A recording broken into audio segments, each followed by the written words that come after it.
35,000 people. Let that number sink in for a second. 35,000 Filipinos packed their bags, booked flights, arranged time off work, and traveled thousands of miles to a small Austrian city most of them had probably never heard of before. Not for a World Cup, not for the Olympics, for a tennis tournament, music, a WTA 500 event in Linz, Austria, population 200,000. And the tournament hadn't even started yet. That's where the story begins, and trust music me, it gets wilder from there. Picture this. It's early April, just a few days before the Upper Austria Ladies Linz tournament is scheduled to open. The courts are still being set up. The nets are still being tightened. The sponsor banners are still being hung. And already, the city is unrecognizable. Red, white and blue flags everywhere. Philippine flags draped over bridges, hanging from hotel windows, knotted around lamp posts, lining quiet Austrian streets. The air rang with chants the locals couldn't translate, but could feel in their chests. Leben Alex. Fight, Alex. Again and again and again. City officials assumed the early reports were errors. Someone had miscounted, misread a figure, gotten the projections wrong. But the numbers weren't wrong. If anything, they were understated because the fans were still coming.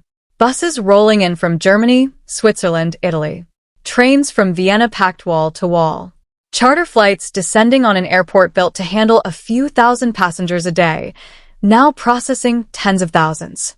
Baggage claim looked like the aftermath of a music festival, a sea of red, white, and blue. Taxi lines stretched for blocks.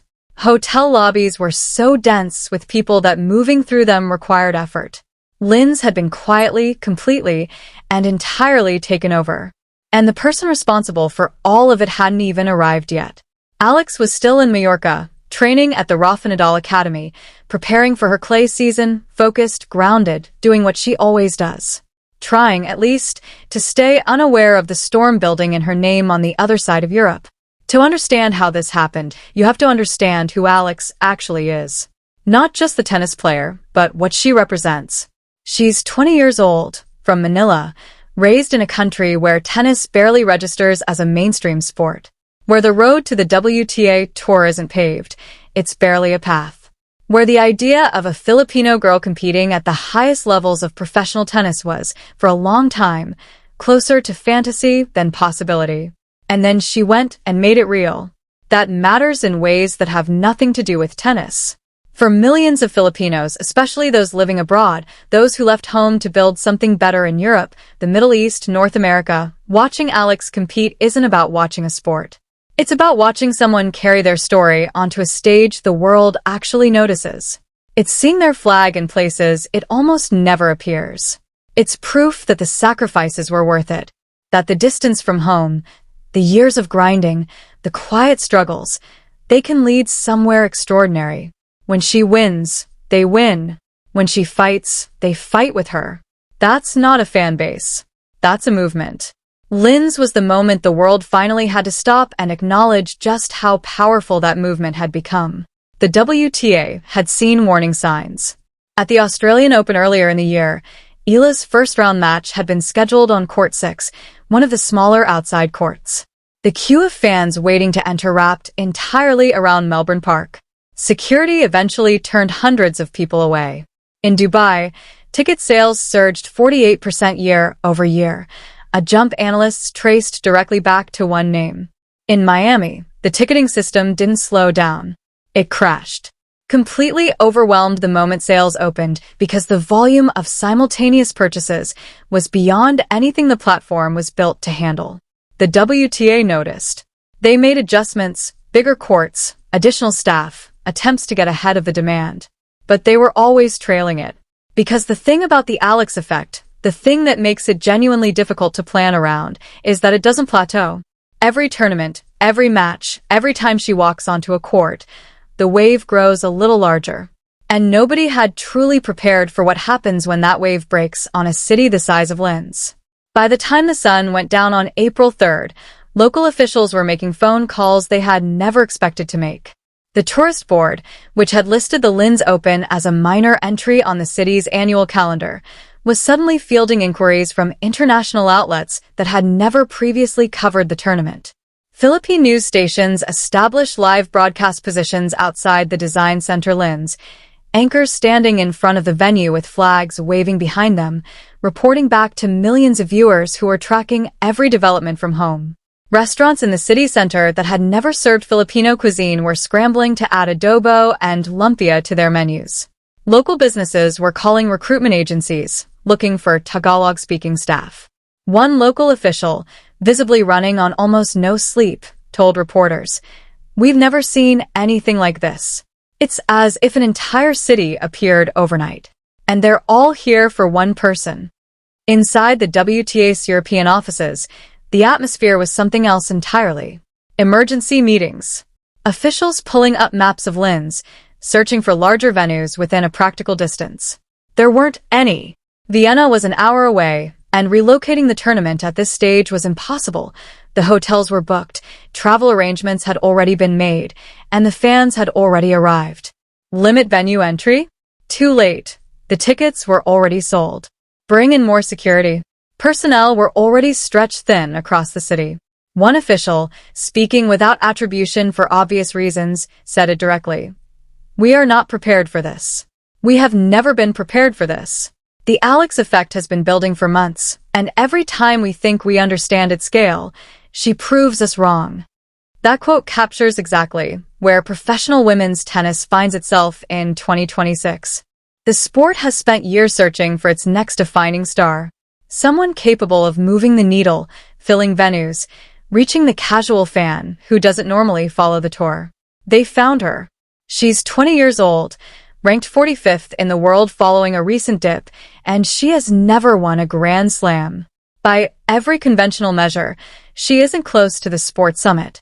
And yet, 35,000 people in Austria, a crashed ticketing system in Miami, a 48% demand spike in Dubai. The numbers don't consult the rankings. Neither do the fans. Crystal Antonia Russell, a marketing professor at Pepperdine University's Graziadio Business School, had been studying the phenomenon for months before Linz arrived and made everything undeniable. Her conclusion was simple. The pride surrounding Alex, the Filipino pride, is real. You cannot manufacture this. There is a profound hunger right now for authentic moments of achievement, for genuine stories that mean something. She represents so many of those things simultaneously. She's young. She's from a country that doesn't traditionally produce tennis stars. She carries herself with humility, but competes with a fire that's impossible to look away from. She talks about her family, about sacrifice, about what it means to represent the Philippines. And the people who feel that connection don't casually follow her. They show up. They travel. They spend thousands of dollars to be in the same city. A veteran referee who had worked tournaments across the globe offered his own read. When players come from countries like the Philippines, the stadium feels like a Davis Cup tie. People aren't cheering for a tennis player. They're cheering for their country. What was unfolding in Linz wasn't a fan convention. It was a national celebration held on foreign soil. Consider the logistics alone. Flights from Manila to Austria aren't cheap, and they aren't short. 20-plus hours, multiple connections, days blocked off work, sometimes an entire week. Families budgeting months in advance. Community groups organizing charter flights. Diaspora networks spreading the word across continents so that no one who wanted to be there had an excuse to miss it. All of it coordinated mostly organically through social media threads, community WhatsApp groups, and the simple shared pull of wanting to be present for something historic. The economic impact on Linz was staggering in the most literal sense. The city's tourist board estimated the tournament would generate over 10 million euros in economic activity during that single week, more than 10 times the previous record for the event. Every hotel room in the city was booked solid. Restaurants that normally closed at 10 p.m. were running around the clock. Airlines added extra flights on routes that had never seen that volume of demand and still couldn't keep pace. The Linz airport, a quiet regional facility on any normal week, was breaking daily passenger records. Baggage handlers worked overtime. Customs officials were overwhelmed. The entire infrastructure of a mid-sized Austrian city was being stress-tested in real time by the force of one 20-year-old's bond with her people. Ticket sales for the tournament had climbed over 400% compared to the previous year. Every session featuring Eala sold out within hours of going on sale. The tournament was forced to relocate her matches to the Design Center Linz, the largest available venue in the city. Capacity just over 5,000. 5,000 seats. 45,000 fans. Everyone involved understood the math was impossible before anyone said it out loud. The WTA issued a statement urging fans without tickets to watch from home. The fans ignored it entirely. They hadn't traveled across continents to sit in a hotel room staring at a screen. They had come to be there, to stand in the streets outside the venue if that's what it took, to hear the crowd, to feel the atmosphere, to wave their flags and sing until their voices gave out, and let the world see them doing it. No official statement was going to change that calculus. Stepping back from the scenes in Linz, what they represent is something women's tennis has been quietly wrestling with for a long time. The WTA has always had extraordinary athletes and compelling stories. What it has struggled to build is the kind of tribal, deeply loyal fandom that other sports generate almost automatically, the sort that fills arenas without a marketing campaign, that crashes ticketing systems before the servers are even warmed up, that sends tens of thousands of people to a mid-sized Austrian city on a weekday in April. For years, conversations in tennis boardrooms have circled the same questions. How do you expand into new markets? How do you find the next generation of fans in Asia, Southeast Asia, South America? How do you make the sport feel urgent to people who didn't grow up watching it? One player from Manila has done more to answer those questions in 18 months than decades of coordinated marketing efforts combined. But here's the part the WTA is only beginning to fully reckon with, and it's the part that makes this both an extraordinary opportunity and a genuinely complicated problem. The infrastructure of professional tennis was never built for this.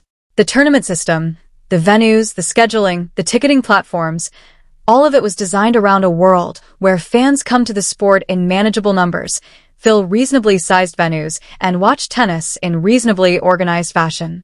What Eala has created is something structurally different. A world where the fans arrive before the tournament does. Where the city is already transformed before a single ball has been struck. Where the question isn't whether seats will fill, but whether the city itself can absorb the filling of them. That's genuinely new territory. And nobody has written the playbook for it yet. Back in Mallorca, Eala was training, working on her clay game, which by her own honest admission is still very much a work in progress. Her record on the surface at tour level is not inspiring. Just 3 wins from 10 matches, with no run past the second round at any clay event. Her main draw debut at Roland Garros the previous year ended in the first round. Clay is a different sport. The slower conditions, the higher bounce, the way the surface strips pace from the ball and rewards patience and tactical discipline over raw aggression. Players who thrive on speed, on taking the ball early, on hitting through opponents rather than constructing points, they often find clay deeply uncomfortable. Eala is one of those players. She wants pace. She wants to dictate from the baseline. Clay doesn't always extend that invitation.